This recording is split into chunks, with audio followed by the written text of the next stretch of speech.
Salam, selamat malam, salam di dalam Tuhan kita Yesus Kristus. Jumpa lagi kita di dalam perenungan firman Tuhan edisi Senin 27 Desember 2021. Pertama-tama saya secara pribadi, keluarga besar Pendeta Estriadi mengucapkan selamat merayakan Natal di Desember di 2021 ini. Sebelum kita bersama akan merenungkan firman Tuhan, mari kita terlebih dahulu bersatu di dalam doa. Kita berdoa. Ya Tuhan, Bapa kami yang ada di dalam kerajaan surga, Tuhan yang ada di dalam Yesus Kristus, kami senantiasa menaikkan syukur dan terima kasih kepadamu karena atas kebaikan dan pemeliharaanmu kami tetap dalam keadaan baik sampai saat ini. Terima kasih juga Tuhan buat sukacita Natal yang boleh kami adakan, kami rayakan baik di tanggal 24, 25, 26 dan sampai hari ini.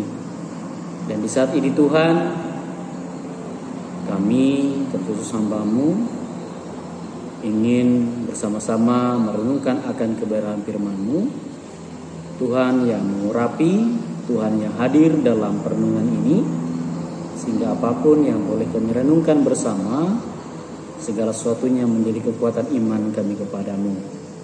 Berfirmanlah ya Tuhan, kami siap untuk mendengarkan firman-Mu. Amin. Ya Bapak Ibu ya dikasih dan diberkati Tuhan, nas perenungan kita pada malam hari ini yaitu diambil dari kitab Injil Yohanes pasal yang ke-21 ayat yang ke-19 sampai yang ke-24. Di sini saya membuat suatu tema yaitu ikutlah Yesus. Bapak Ibu ya dikasih dan diberkati Tuhan, di dalam masa Yesus bangkit dari antara orang mati dan ia senantiasa boleh eksis dalam memperingatkan para muridnya supaya senantiasa mewartakan Injil. Dan kita tahu ketika berbicara tentang perikop ini, dalam ayat yang ke-14 dikatakan, itulah ketiga kalinya Yesus menampakkan diri kepada murid-muridnya sesudah ia bangkit dari antara orang mati. Ini menandakan bahwa ketiga kalinya Yesus terus memberikan semangat, nasihat baik kepada Rasul Petrus supaya ia senantiasa mengembalakan para domba-domba Tuhan, dan juga kepada Rasul Yohanes. Di saat ini kita boleh melihat bagaimana Tuhan Yesus menegur dan mengingatkan Rasul Petrus supaya ia lebih fokus kepada pekerjaannya sendiri.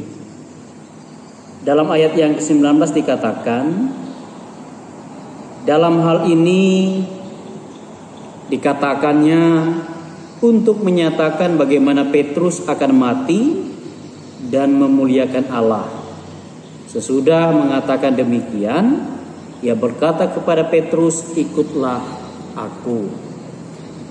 Ayat yang ke-19 ini berbicara tentang perikop seruan Yesus untuk mengembalakan domba-domba Tuhan, di mana 3 kali Tuhan mengingatkan Rasul Petrus supaya ia benar-benar melakukan pelayanan dan mengembalakan domba umat Allah. Tetapi kalau kita melihat baik dari ayat 19 sampai yang ke-24 di sini, ya secara umum ingin menjelaskan kepada kita bahwa sesungguhnya kita manusia harus benar-benar fokus dengan arah dan tujuan hidup kita sendiri. Jangan terlalu banyak kita mengurusi urusan orang lain. Di mana dalam perikop ayat 20 sampai yang ke-23 ini berbicara tentang murid yang dikasihi Yesus, yaitu Rasul Yohanes sendiri.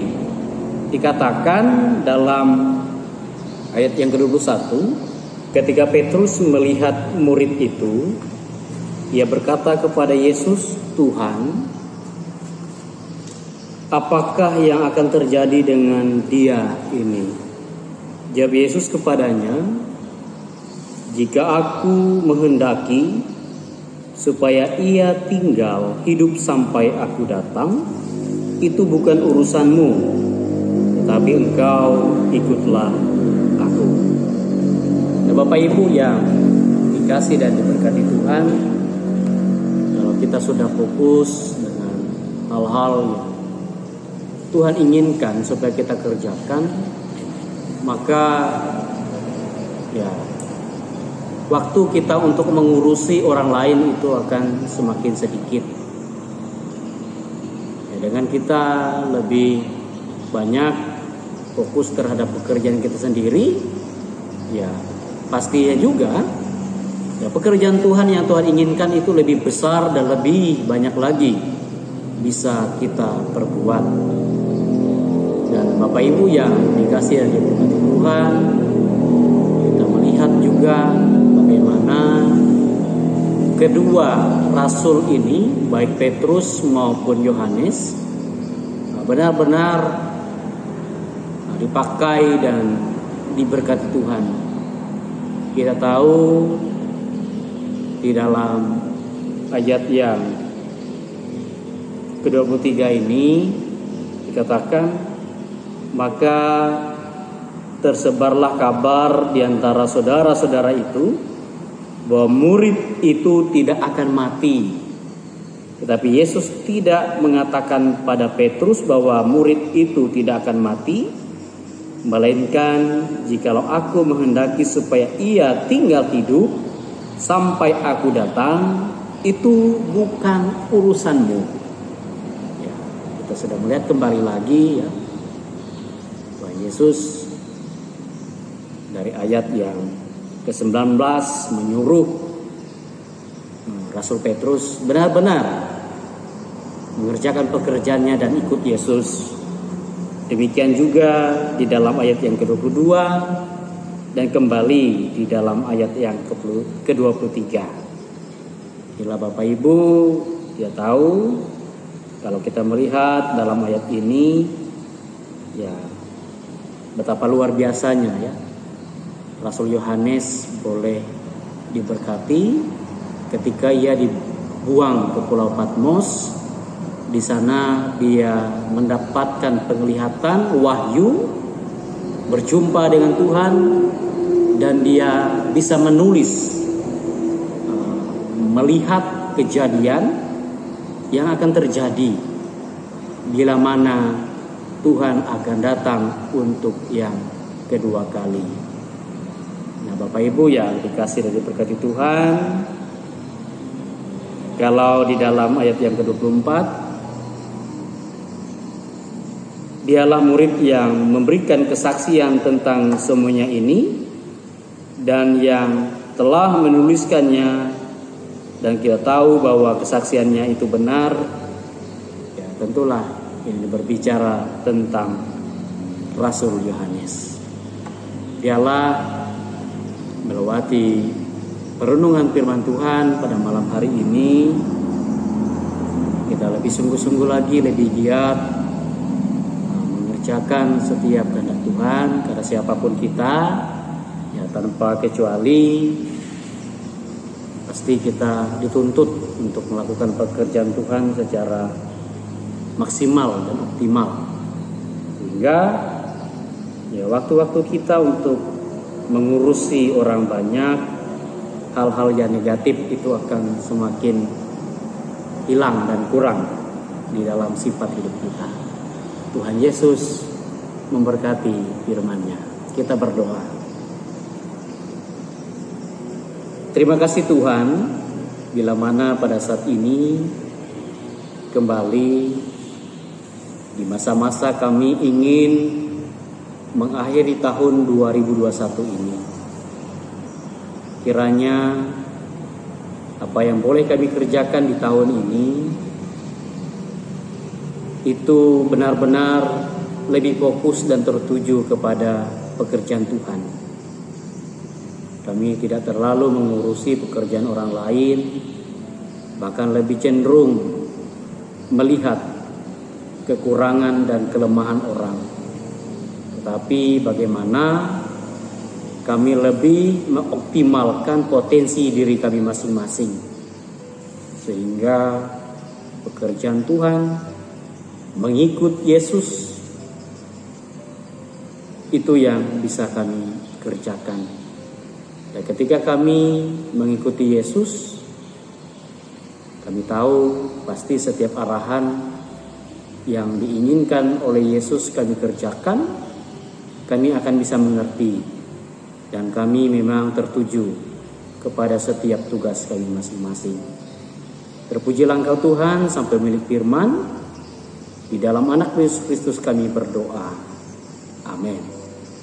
Ya, selamat malam. Selamat menyongsong tahun baru.